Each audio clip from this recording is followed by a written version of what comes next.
Welcome to my Audit Lab. This is Hamza. Let's start with a simple but crucial question. What if the biggest risk to your organization isn't a single event at all? What if it's a chain of reactions that follows?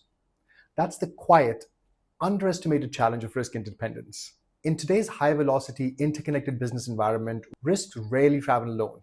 They show up in groups, influencing, amplifying, and even neutralizing each other. This dynamic makes it incredibly difficult to know which risks to prioritize, how to estimate impact, and where to place your controls. It's no wonder that since the pandemic, over half of executives report that decision-making has become more complex, with more moving parts and far more unintended consequences. One risk today can create ripples across your supply chain, workforce, financial strategy, and public reputation.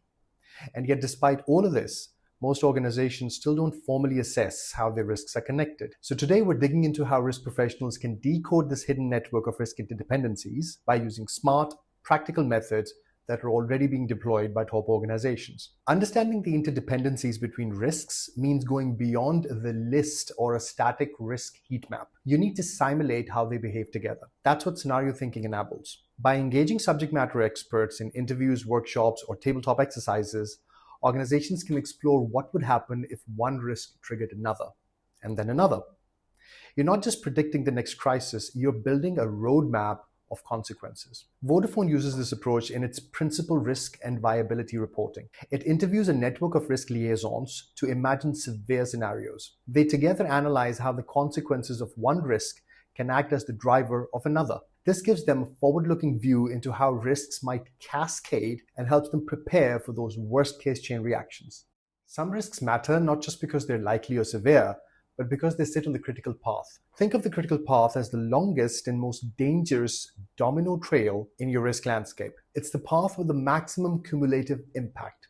To map it, you need to understand how risks are connected via their root causes and consequences. One way to do this is with a bow tie analysis, where each risk is diagrammed with its causes on one side and effects on the other. When these bow ties are connected, they reveal the entire network of risk interactions. Lockheed Martin crowdsources cause and effect relationships, which are then mapped into connected bow tie trees. They don't stop at identifying connections. They also evaluate the strength and directionality of these connections. Then, using critical path analysis, they determine which risk pathways could lead to the greatest systemic impact. This helps them allocate risk mitigation efforts where they'll matter the most.